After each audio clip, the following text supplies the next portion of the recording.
So we pulled over last night and camped in this man-made camper tent.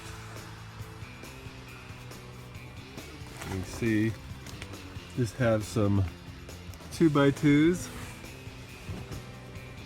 that we just stood up. They're 4 feet tall.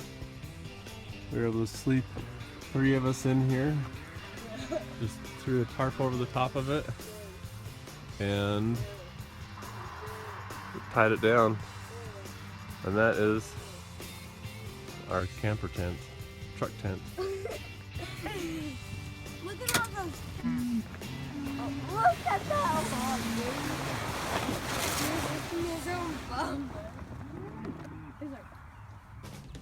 So you can see just up at the top here, I just put a board across the top so that I could keep the tarp from tearing.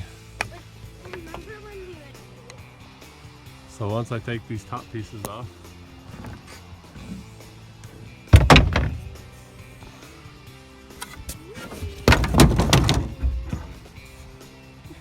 that's one way to do it.